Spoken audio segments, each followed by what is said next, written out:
am so excited to finally welcome Jacob Wren to a conversation about this book, Dry Your Tears to Perfect Your Aim. It was an incredible read. I can't wait to talk about it. But before we get started, Jacob, thank you so much for joining us. Yeah, thank you for having me. Thanks. Before we get started, I am going to share a land acknowledgement. We open every Junction Reads with one because it is a reminder that we exist here in what we now call Canada because of the colonial and genocidal actions of the settlers who came before us. Reconciliation requires us to consistently and mindfully recognize our history and accept the responsibility to care for the land, its resources, and all the people who were here before us. Junction Reads exists in Toronto, which is covered under Treaty 13 and the Williams Treaties. It is the traditional land of the Haudenosaunee Confederacy, the Wendat, and the Anishinaabe, including the Chippewas and the Mississaugas of the Credit. Jacob joins us from Tiohtià:ke, Montreal, on the unceded lands of the Kanien'kehá:ka Nation. We recognize the continued displacement and colonization of First Nations peoples across Turtle Island, and we are very grateful to work in the community on their territory. And I'm sorry that I messed up. I don't know how many times I said that, practiced that. But Jacob, thank you so much for joining us from Montreal. My first question before everyone slowly filters in is mostly for me, but for everyone else who's joining us. What are you reading right now? What Yeah, do you recommend people read? I have so many recommendations in general, but right now I'm reading this incredible book of short stories, or actually I'm rereading it because Jacquelyn and I are going to be doing an event together on Tuesday here in Montreal, which will be the first stop on her book tour that also lands in Toronto and Vancouver. So there's many chances to see Jacquelyn launch The Longest Way to Eat a Melon. And yes, these very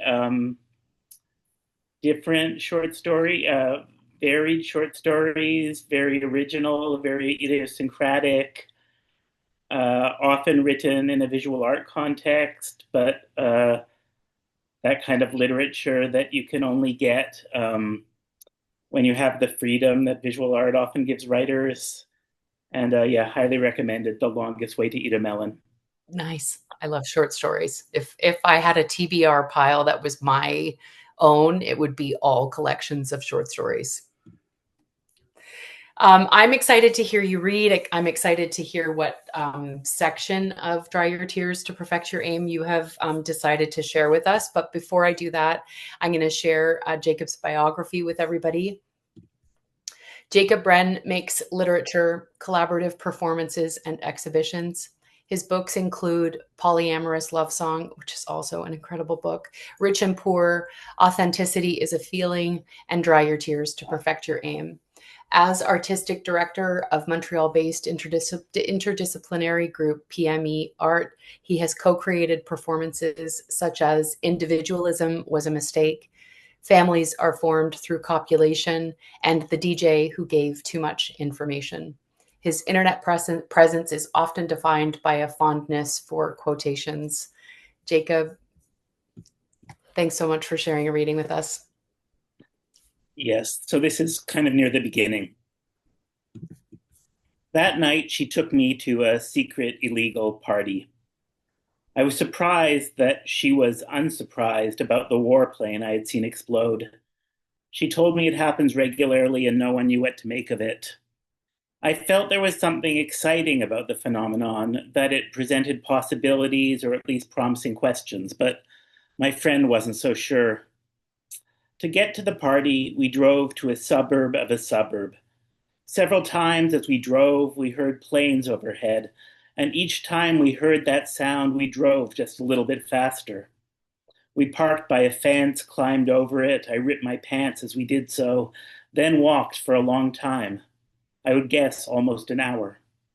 There was a door with a password, another door with a different password, and then stairs going down and down and down. After such a long journey, I was thinking that no party could possibly be good enough to make it worth this endless travel, but I was wrong. I had no idea what I was talking about. On our walk, I asked again about the exploding planes. She told me the rumor she had heard was that about one plane was exploding every other day. And strangely, it seemed it was democratic, not only planes from any particular government or army or faction. Planes from all countries appeared to be exploding more or less equally. We talked about whether it could be a computer virus, perhaps a computer virus that had gotten out of hand, spread beyond its original target, or another form of sabotage. My friend didn't discount these possibilities. In fact, she didn't discount any possibilities. Any explanation might be possible, but I couldn't help but feel she wasn't particularly interested in the explanation. For her, it was happening, and that was all. Another mad thing in this endless series of madnesses called war and colonization. But don't you think it's actually great? I asked her, unable to understand her patient lack of excitement. It might be great, she replied. I don't know. The longer I live here, the more suspicious I become. I don't want to get my hopes up if they'll only be dashed a few days later. And also the pilots. They might be enemy pilots. They're definitely killing us much more and a lot more indiscriminately than we're killing them. But I don't know why. I find myself not wanting to rejoice in the death of those enemy pilots. I'm afraid of becoming obsessed with revenge. I mean, the longer I live here, the more I'm becoming obsessed with revenge. And therefore, the more I try to counterbalance it by not rejoicing in these pilots' deaths. I'm not talking about revenge, I say. I'm talking about curiosity, about wanting to know why. The planes are exploding. Whether or not we know why they're exploding. I say nothing. I still didn't understand. Stepping into that party, into the first room, I felt something opening up, a sense of possibility I don't think I'd felt in a very long time. Then I immediately started feeling guilty, as if I was here to experience a meaning I was unable to experience at home, but that I was getting without the daily pain that made it possible, though perhaps the pain would come later. I walked into the middle of that first room and froze. Things were happening all around me. I could also hear other things happening in the further rooms, and I still hadn't gotten my bearings. Frozen in the middle of that room, it was as if I split in two, as if one part of me had broken off and floated up toward the ceiling with the intention of giving the other part a lecture. The lecture was as follows. Now is not the time to feel guilty or beat yourself up. There will be plenty of time for that later. When you stepped into this room, you had an experience of opening. When was the last time you had an experience of opening? Don't throw that away for a wallow in cheap guilt. Your friend brought you to this party. You don't have a lot of friends. Take it in and enjoy it. You might be dead tomorrow and never have another chance. It was a good lecture, good self-advice, and I did my best to listen, though I don't think I entirely succeeded. On the large walls on either side of me were 35mm projections. One was a montage of randomly exploding planes, the other footage of wildlife in the bombed-out ruins of the city. A few rabbits, a stray deer, two camels that followed each other like a couple, and another animal I didn't recognize. If I had seen these films at home, I might have thought they were good, more art that I was free to take or leave. But here, they were life as it was happening all around us and disappearing. I knew I was being romantic, but told myself that perhaps being romantic was part of the opening, being romantic with the flip side of my stupid guilt. In the next room, a choir of young people were reading out an endless list of names in unison. I knew these were the names of people who had died, had been killed, but also I didn't want to know, didn't want to have what I knew confirmed. At home, I would have found this performance good, would have found it too literal and heavy-handed, but here it became something else. a kind of simple necessity to have these names spoken out loud and witnessed. It was performance like I had seen a million times before. Why did I suddenly care about it now? I imagined that I was killed tomorrow, my name being added to the list. But, of course, my name would not be added. They were all local names. My friend finds me and I tell her I think the names are all people who have been killed, and she laughs. They're all names of contemporary artists, filmmakers, and writers, most of whom are still alive. She pauses, listens to about a dozen names, then looks at me, saying that at least those dozen we just heard are all, to the best of her knowledge, still alive, then laughs at me again, how I made the most simplistic and literal assumption.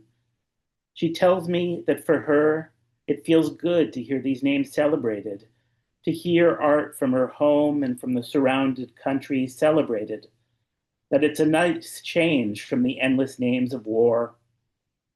All through the party, and we stayed all night. It was as if I was being reminded what art was for, or not even reminded, as if I was learning what art was for, learning again what art could be, as if for the first time, or at least learning one thing it could be for. We walked through to the next room together.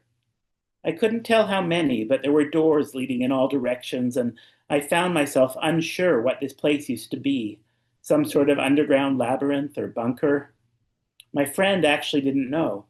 So far, she had known the answer to almost every question I'd asked, but it was the first time she'd been here as well. What she did know is that these parties have been happening every year since the war began, which meant this was the 9th or 10th one. Every time the party happened in a different location, and each time it was a bit more elaborate than the last. Everyone wanted to participate and everyone wanted to attend. She knew a few of the organizers, but there were many more she didn't know. She told me that a part of her good reputation here derived from the fact that her work had been shown at the very first one, the very first party that almost no one attended, making it borderline legendary, a legend she was happy to have benefited from over the years. She wasn't sure she wanted a claim, but if a claim were to accrue from something that was pure luck, purely accidental, being in the right place at the right time, she didn't see any particular harm in it. She said that perhaps she preferred success that came from rumor as opposed to more official success. I wondered if she thought of me as someone who preferred it the other way round, but I didn't ask. She was talking about herself, not about me, and I knew it was better to keep the conversation about her and her work. I have a tendency to talk too much about myself, and even though I wasn't sharing these thoughts, I was thinking too much about myself now, and that was almost as bad. I told myself it was almost as bad, but I knew, in fact, it was worse. I think I will stop there. Thank you. Thank you so much. Because we were originally meeting in the winter, I read the first probably 50 pages or so twice. And in rereading it last week, I was like, man, the beauty of rereading a book. And it just made me think about how much I would pay for time to be able to reread every book. Thank you so much for sharing that. I'm going to start with a big question, but a really long lead in. Much like your book, Authenticity is a Feeling, and all the work you do with PME art, Dry Your Tears is as much an examination of self as it is a critical analysis or reconstruction of the writer persona, the performer persona. Your narrator is trapped in the omnipresent tension of being a writer. But the question remains for him, why write? What do we write about? Is what we have to say about war relevant, important, authentic when, for all intents and purposes, we're the outsiders to war? Can you, or he's asking himself, is there any value in writing at all? And I wanted to ask you that question for you, as much as as a writer answering the question, but also in how exploring why write, why perform, why create art at all, where you landed at the end of writing this novel. Does that make Yeah, sense? very much. Yes. Why One of bother the- writing? yes, one of the questions I ask myself most often. Right. And yes, somehow I need to be an artist, even though I can't justify it. Uh, it's some sort of inner need I've had for my entire life. Mm-hmm. Uh, there's a kind of cliche like, if you're able to do something else, you should do something else. But if you're not able to do something else, you have to find a way to do what you have to do. And so, that being the case, and I've tried to quit many times, and it's always painful, and it's always I can't really stay away. So the question isn't like whether I'm going to be an artist. It seems like that's not a choice for me, but how to be an artist and how to use the work I'm making in a way that makes people think and makes people feel and makes people question, and how to ask myself the hardest possible questions and uh, give myself the challenge of thinking and feeling about them without trying to tie things up in an answer that will lessen what's possible in art. Because if I wanted, I think I would write nonfiction if I wanted to try and I have written nonfiction, but I also gravitate towards fiction because it's a place where one can go a little bit beyond reality, and in going beyond reality, ask more complex questions that can be asked if you stay strictly within the bounds of reality. Mm-hmm. And he does that. The narrator does all of that.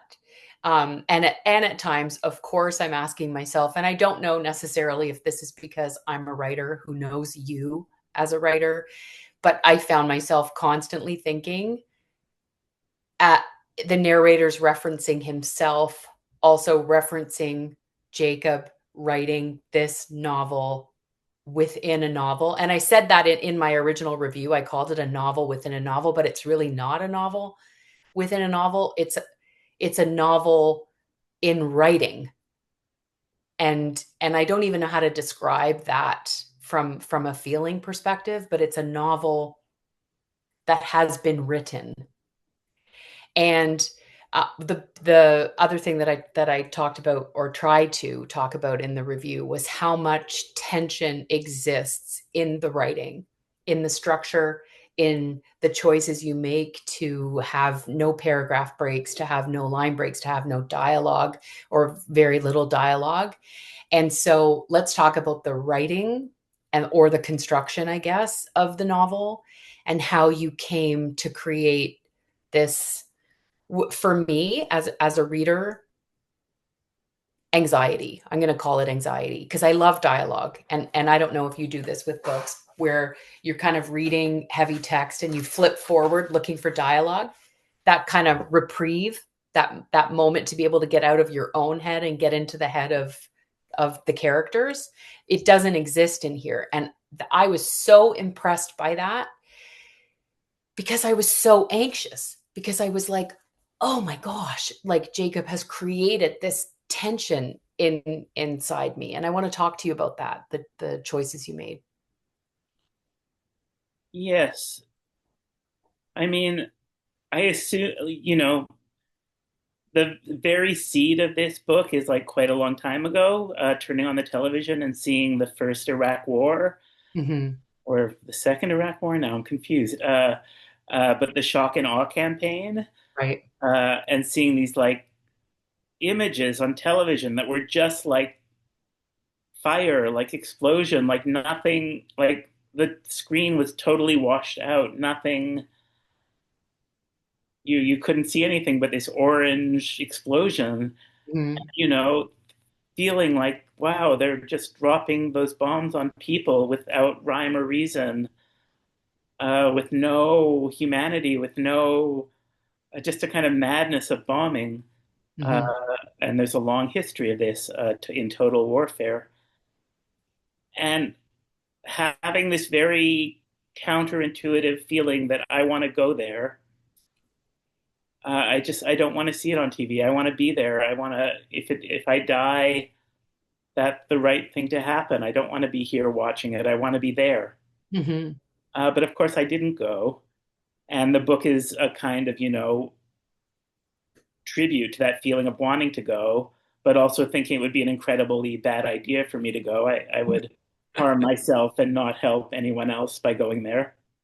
It wouldn't be a useful thing I mean, much more useful would be trying to stay here and convince, Western governments not to bomb people.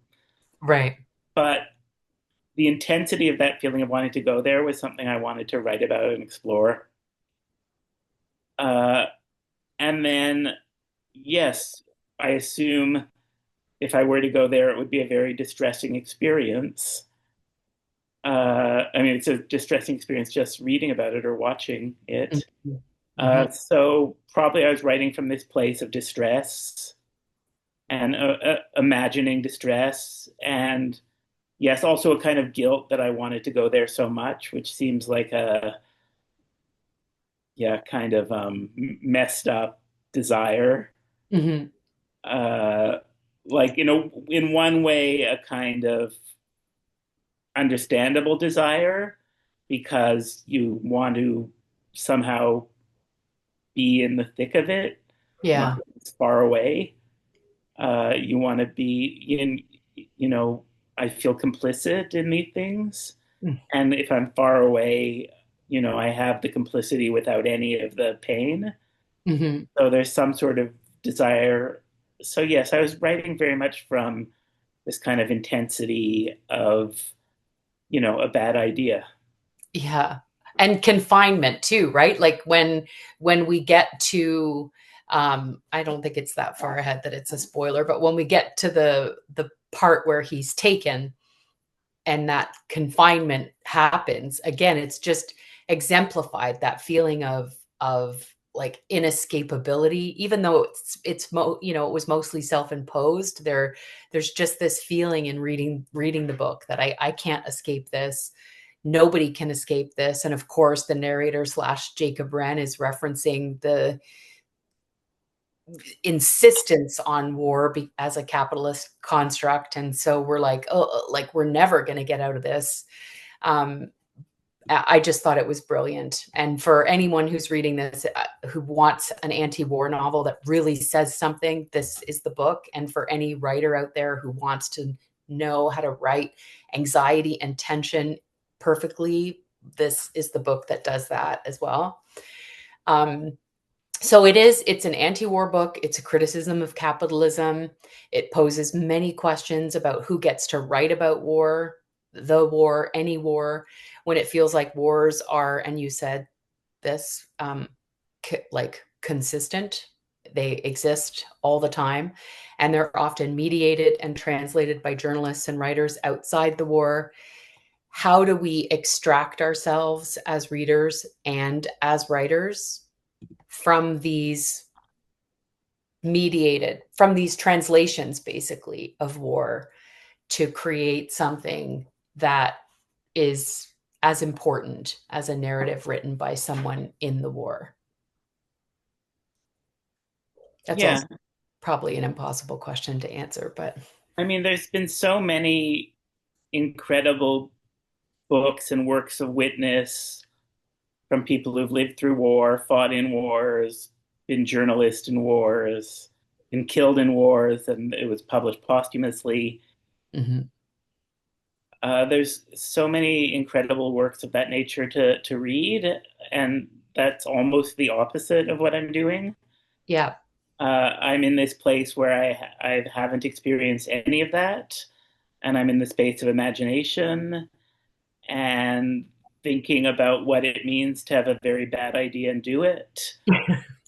And I think maybe people don't go walk through the war, but I think everyone has had a really bad idea and followed through on it. Uh, and yeah, it's a book about, even though it's a book about imagining going there, it's a book about being far away from the things you imagine, Hmm.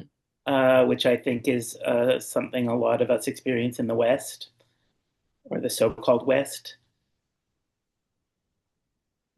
And, I mean, one of the things that often you get in like real war novels is this thing where a lot of people who fight in wars are having the time of their life. Right. They're having a great time. They're having a lot of sex. They're excited. They don't need to follow any of the normal rules of their life. There's adrenaline, coursing through their body. If they're on the winning side, they have a sense of victory. And I wasn't interested in writing about any of those things, even though they exist. And this is, yeah, often, there's all these other war books about people who like war, and who like being part of it and like doing it, and they see themselves as the victors. Hmm. And I didn't t at various points I thought of trying to include that reality, but that reality is also not where, not my positionality, not where I am. So Hmm. it's about this, yeah, imagining doing the wrong thing and how painful that is when you really take the wrong thing and double down on it. Yeah.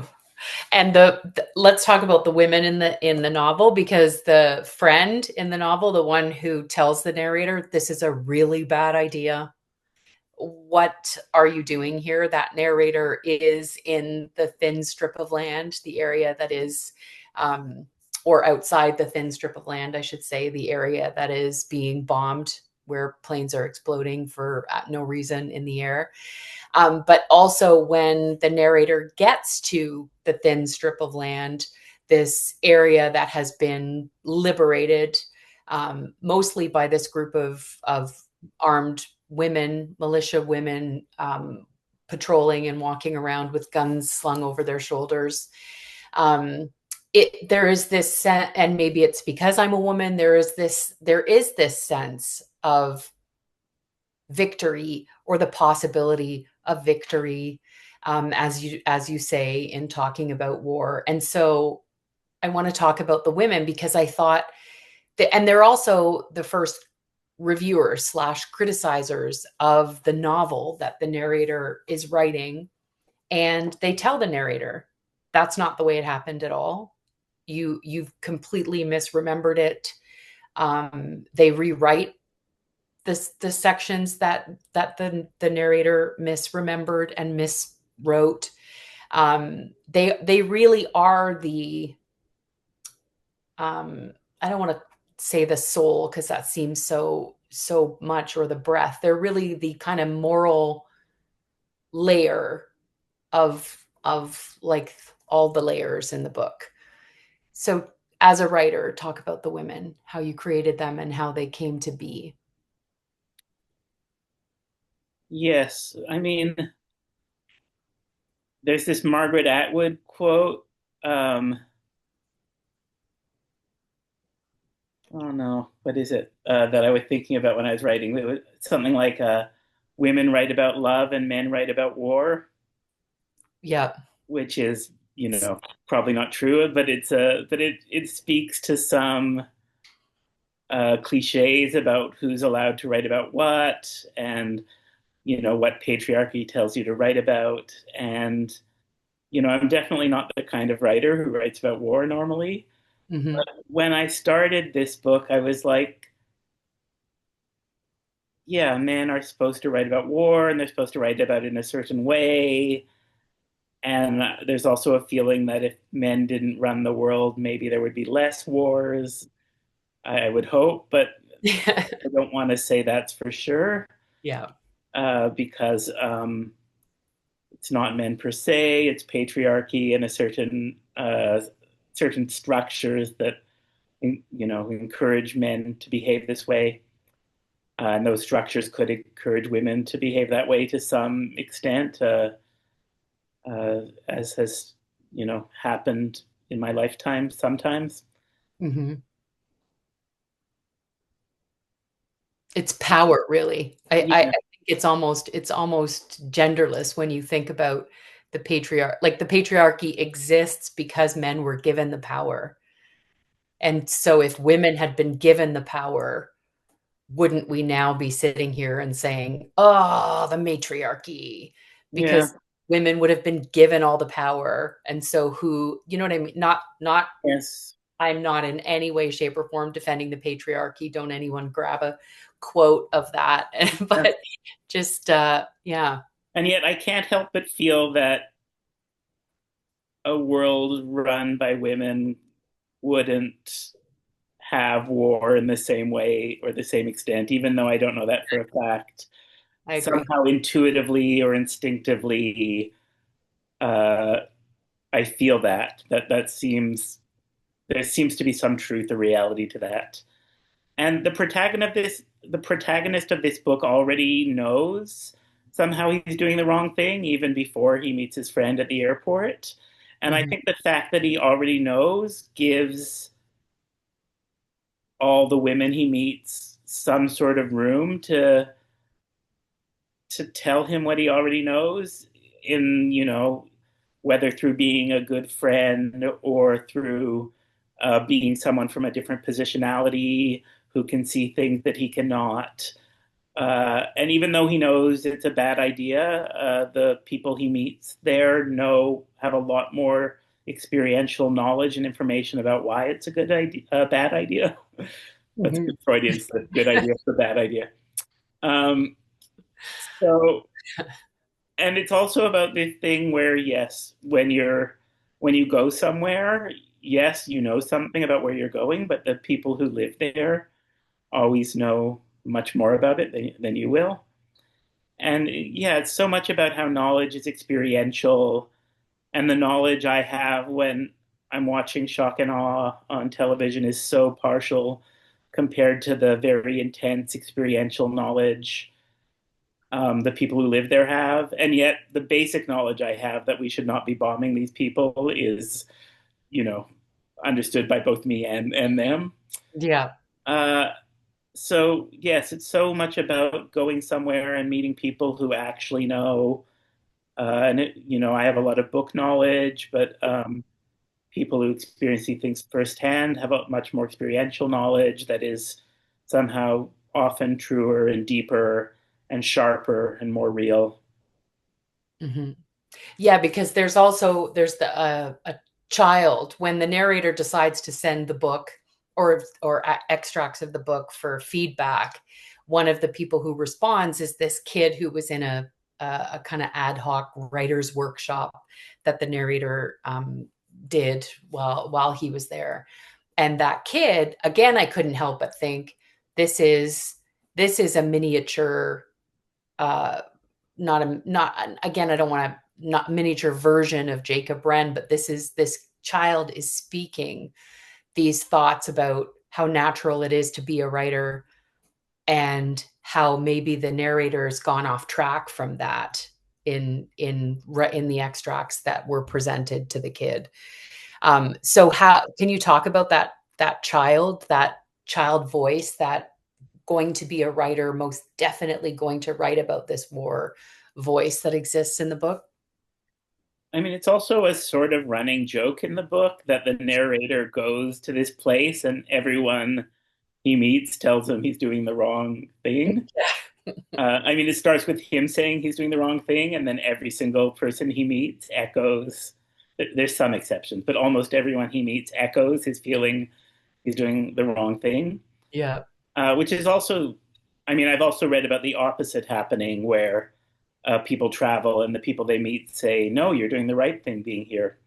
But that's not the book I wrote. Right. And yes, I mean, I don't teach that often. I don't lead workshop that often. And I have a lot of very ambivalent feelings about the role of teacher, the role of workshop leader.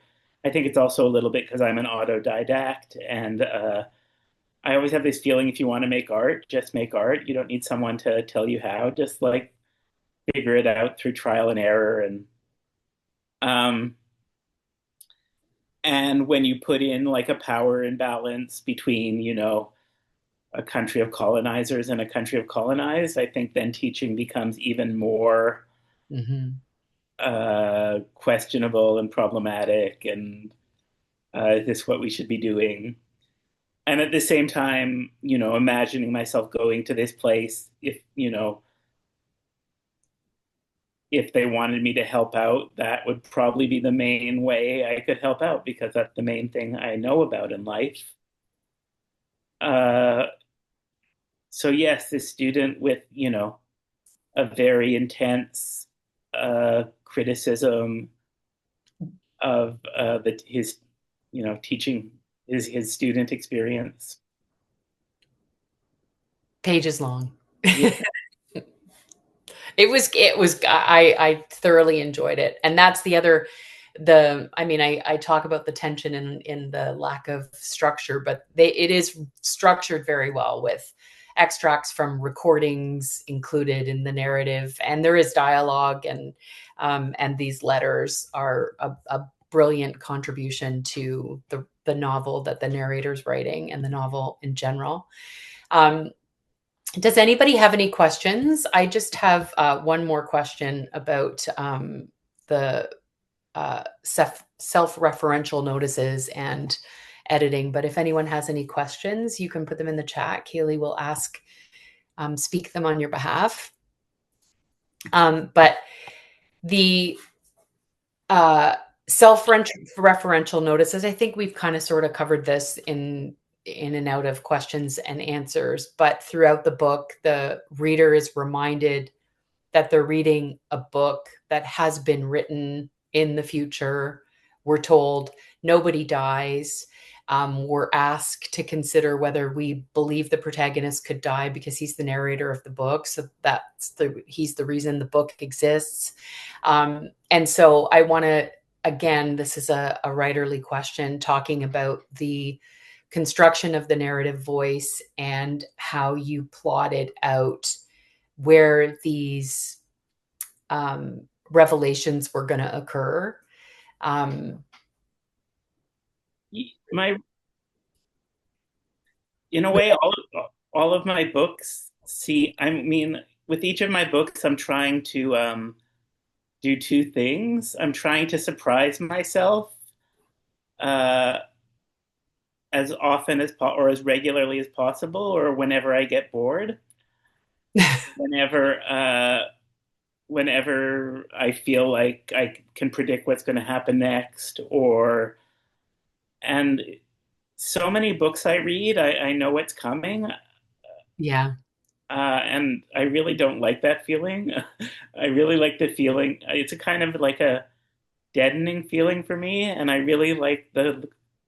I really think it like I really feel alive when I don't know what's coming. So I try and write in a way where I don't know what's coming. I start at the beginning, and I try and keep surprising myself at regular intervals. And sometimes, if I feel like I know what's coming, I try and go back to the last point I didn't feel that Yeah. and start writing again from there and try and not know what's coming in some way. Uh, and that's the main thing that structures the book, um, to try at regular intervals to not know what's coming. And it kind of creates certain like structural necessities Hmm. because you need to go somewhere else at regular intervals. You need to take a sharp left turn at regular intervals. And the material kind of finds its form through trying to surprise myself. Uh, and then I really like having the quality of making it up as I'm going along. Hmm. As like a, in a way like a child making up a story as they're telling it. So I'm also trying. Sometimes I have ideas for what will come later, but I don't write them down. And if they kind of stay in my head, I can kind of use them to surprise myself. So sometimes I'm surprising myself with an idea that I'm having in the moment. And Yeah. sometimes I'm surprising myself with an idea I've already had that kind of suddenly it's like, oh, now is the right moment for that idea to be in this book, or Yeah. for this thing that happened earlier to, you know, if something happened earlier and comes back, it's like, oh, I'm not expecting that thing to come back right now. Or yes, but obviously I'm expecting it maybe a little bit more than the reader because I somehow know all the all the balls that I have in the air, and Hmm. I'm thinking as I'm writing, I'm thinking about what to do with them and which things I want to further develop and which things I want to drop. And yeah, I also feel something about being surprised is if you tie up every loose end, there's no way for it to be surprising. So the only way to be surprising is to leave some loose ends hanging. Uh, and I can see why maybe some people don't like that aspect of my writing because, there are things I start that don't finish, and the reader doesn't get the satisfaction of knowing how certain things ended or what happened. But for me, that's maybe the most important part, that you don't finish everything. Something, yeah, this quality of the unfinished, like a book that feels completely finished to me is a book I don't like. A book needs to have some aspect of being unfinished, or having some parts are unfinished, or some ideas unfinished for it to have, because yes, also I feel life is unfinished. Yeah. I was just going to say that the idea that a book could ever be finished is is like that. I mean, that's I think why this is perfect in a way, because it's a reminder to readers that no life is ever finished. There could be an afterword, how many afterwards could or should be written and added to every book. But that being said, with PME and with art, writing writing is much like that, is also a performance. And as writing a novel is a performance, there's an audience, and the editor's job is to make sure that the piece of art that has been created is going to be received by the audience in the way either that the author intended, or the way the publisher wants it. So let's talk about editing and how you manage that. Yes, I mean, I love my editor, Malcolm Sutton. Me too. I've worked with many editors in my life, and when I started working with Malcolm in 2014, everything improved.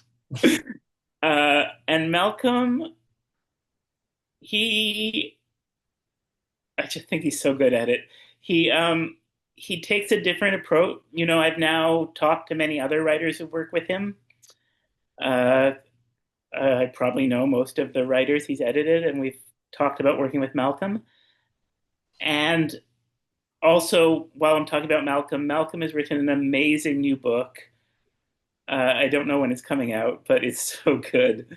It's coming out next year or the year after, from Invisible. Oh, exciting. It's really this book of like two long essays that's really mind blowing. It's one of the best things I've read. I'm really looking forward to it being out in the world. And Malcolm takes, yeah, he just reads the book and tries to figure out what it needs. And he really doesn't impose his vision on it. He Mhm. really tries to, like, from within the manuscript he's read, think about what it most needs and what's most helpful for the book itself. And it's really an amazing, it's not coming from a place of ego, from what I can see. It's really an amazing act of care for the manuscript. And Malcolm doesn't make that many suggestions, but they're all really good. Right. And Actually, right from the beginning, I felt this, but I feel it even more now after having worked with him for 11 plus years. If Malcolm makes a suggestion, I should take it. Right. Uh, they're really well thought out. They're often very simple, but very effective. And then, yes, I talk about like not wanting to leave some parts unfinished, but I also don't want the reader to be any more frustrated than they need to be. Mm-hmm. Like there needs to be some aspect of frustration because tying everything up in a neat bow it makes it bad for me. Yeah. But if things are clear for me, they should be clear for the reader. Mm-hmm. It's only things that are unclear for me because they're so painful, they're unresolvable, or because resolving them undermines what's important to me about the work, Mm-hmm. that that I would leave something unresolved. So there is a there is certainly, when I'm thinking about it myself and when I'm thinking about it with Malcolm, a conversation about if the reader is frustrated here, is that okay for me, or do I want to make them less frustrated? Or Mm-hmm. Yeah, no, it's great. And in thinking about endings, right? Like in not wanting it to all be tied up, even if a reader could predict the ending of this novel, which I highly doubt, they would never be able to predict how that ending um, exists in the book. So, congratulations on writing an incredible book. I thoroughly enjoyed it. It is one of those books that I will be thinking about for years to come. I mean, much like every book that I read, if anyone asks me names of characters or places, I won't be able to remember a thing, but there will be this kind of emotional thing with this book for a long time. No questions, Kaylee? Okay. Um, Jacob, thank you so much. I'm going to leave you with the last word about Dry Your Tears to Perfect Your Aim before I give notice of things that are upcoming for everyone that's here. But Jacob, what is your last word on Dry Your Tears to Perfect Your Aim? yeah, when I was writing it, I didn't know this, but it's sort of become the first book of a trilogy. The it's not a normal trilogy. They don't share any characters or locations, but there will be two more books about a kind of desire for utopia and about how in our world of many overlapping crises, uh, a kind of desire for utopia or a kind of attempt to understand how things could be better intensifies. Mhm. I love that. And all of the themes in Dry Your Tears have fed into the next two books in ways that were completely unexpected for me. And that did something to my writing that I'm really fascinated by, that I don't fully understand, but it gave it a kind of thematic complexity. And yes, now I understand why people write trilogies. Yeah, amazing that this book somehow gave you permission to explore more. I love that. I'm excited by that. Have you written any parts of Yes, I've more or less finished another book that will come out in 2027, Oh, book hug called Desire Without Expectation. nice with Book Hug. Yes. Incredible. Oh my gosh, I'm so excited. Congratulations, Hazel and Jay. That's amazing. Okay, thank you so much, Jacob. I really appreciate you sitting with me and talking about this book. I am so glad you wrote it. I'm so glad that it's a trilogy. That's incredible. We will follow along and share as much information as we can. Um, I want to tell everybody, Jacob. sorry, I've written everything wrong. Follow Jacob on Instagram at Jacob_Wren_writer and at PME.art. Relay interview party for PME Art is Thursday, October 2nd from 7 to 9 p.m. at MAI Café Bar, which is 3680 Rue Jeanne-Mance. Admission is free, and that kicks off the next season's iteration of PME Art. Join me on Instagram this Wednesday for our first 30 writerly chat with Nadia Ragbar about her debut novel, The Pugilist and the Sailor, from Invisible Publishing. And of course, our in-person launch is October 5th at Type Books Junction with Michelle Winters, Catherine Bush, and Caitlin Galway. You can register for the live stream on Eventbrite or just join us in person and pay what you can. All proceeds for everything that we do at Junction Reads support the authors at all of our events. And I'm really grateful for everyone who pays when they come here, for everyone who pays at the door, because it just takes away so much anxiety for everything that we do. Kaylee, thank you so much for everything that you do. And Jacob, again, thank you. Yeah, thanks so much for having me. Kat, and everyone for joining us. Thank you so much. Really appreciate it. Have a great day. Bye.